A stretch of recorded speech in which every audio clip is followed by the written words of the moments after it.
আজকের ভিডিওটা সবার কাছে অনুরোধ রইল পুরোটা দেখার জন্য। আজকে বাংলাদেশের খুব গুরুত্বপূর্ণ বিষয় নিয়ে কথাবার্তা বলবো। আশা করি সবাই মনোযোগ দিয়ে আমার কথাটা শুনবেন এবং ভিডিওটা বেশি বেশি শেয়ার করবেন, যাতে প্রত্যেকটা মানুষ এই ভিডিওটা দেখতে পারে এবং সবাই জানতে পারে।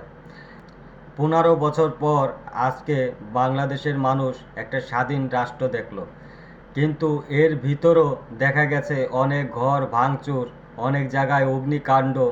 এইসব আসলে কারা করছে এখনও ঠিকভাবে বলা যাচ্ছে না যে এটা কাদের দল। এটা অবশ্যই এগুলি আইনের আয়তায় আনতে হবে। বাংলাদেশে যে কোনো দলই আজকে ক্ষমতায় আসুক না কেন, প্রত্যেকটা দলে এমপি মন্ত্রী যারা নির্বাচন করবে প্রত্যেকজনের বয়স যেন 50-এর নিচে হয়। এটা সাধারণ বাংলাদেশের মানুষের দাবি। বাংলাদেশে যে কোনো দল নির্বাচন করুক না কেন, প্রত্যেকটা দলের এমপি মন্ত্রীতে যারা নির্বাচন করবে সবার বয়স যেন 50-এর নিচে হয়।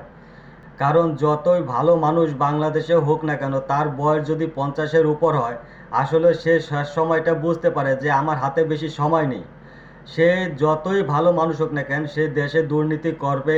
এইটা কিন্তু গত 53 বছর ধরে মানুষ কিন্তু এই জিনিসগুলি দেখছে, যে বাংলাদেশে যত বৃদ্ধ মানুষ যারা এমপি নির্বাচন করছে, মন্ত্রীতে দায়িত্বে ছিলেন, তারা কিন্তু বাংলাদেশে দুর্নীতি করছে। আমি আশা করব প্রত্যেকটা দল যত এইভাবে সাজানো হয়, যেই দলগুলির ভিতরে যুবকদের সংখ্যা অনেক বেশি থাকে এবং যাদের বয়স যদি বেশিও হয়ে থাকে তাদের বয়স যাতে 50-এর নিচে হয়ে থাকে। যুবক সমাজ কখনো চাবে না এই বাংলাদেশ ধ্বংস হোক, কিন্তু একটা বৃদ্ধ যদি এমপি হয়, একটা বৃদ্ধ যদি মন্ত্রী হয়, তারা কিন্তু দেশটাকে ধ্বংস করে তারপর কিন্তু দেশ থেকে আজকে পালাবে। আমরা গত 15 বছর ধরে দেখেছি যারা বয়স্ক ব্যক্তি আছে, মন্ত্রী এমপি, তারা কিভাবে দুর্নীতি করেছে বাংলাদেশে। এমন না শুধু আওয়ামী লীগ বলেই এই দুর্নীতি হয়েছে, প্রত্যেকটা দলে বয়স্ক ব্যক্তিরা কিন্তু, বয়স্ক মন্ত্রীরাই কিন্তু এই বাংলাদেশে দুর্নীতি করে গেছে।